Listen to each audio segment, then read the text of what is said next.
बीड जेलच्या प्रवेशद्वारावरून शिवरायांचा फोटो काढून बायबलमधील श्लोक लावले। बीडचे जेलर पेट्रोल्स गायकवाडांवर गोपीचंद पडळकरांचे गंभीर आरोप।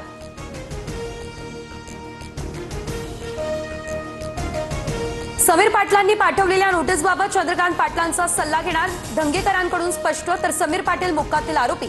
दंगेकरांचा हा पुनरुच्चार।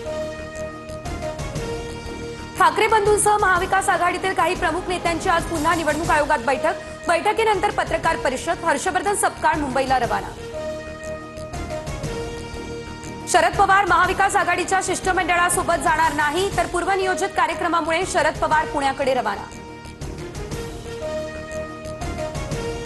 ठाकरे बंधूंकडून निवडणुकीसाठी व्हीव्हीपॅट आणण्याची आग्रही मागणी। व्हीव्हीपॅट शिवाय निवडणूक घेऊ नका। देशात सध्या कुठेच निवडणुका नाही, तर व्हीव्हीपॅट आणा, राज ठाकरे यांची मागणी। मतदार यादीमध्ये बदल करणं हे राज्य निवडणूक आयोगाच्या कार्यकक्षेमध्ये येत नाही। राज्य निवडणूक आयुक्त दिनेश वाघमारे यांचं स्पष्टीकरण। विधानसभेची मतदार यादी स्थानिक निवडणुकांना लागू असणार। अमरावती जिल्ह्यातील अनेक गावं मतदार यादीतून गायब, तर माजी सभापती शशिकांत मंगळे यांचा हा आरोप। शशिकांत मंगळे यांची जिल्हाधिकाऱ्यांकडे तक्रार।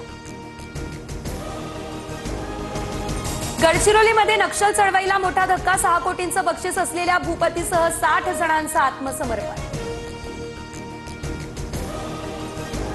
दिवाळीपूर्वी मदतीचे पैसे शेतकऱ्यांच्या खात्यात तातडीने जमा करा। मुख्यमंत्री फडणवीसांचे हे सर्व जिल्हाधिकाऱ्यांना आदेश।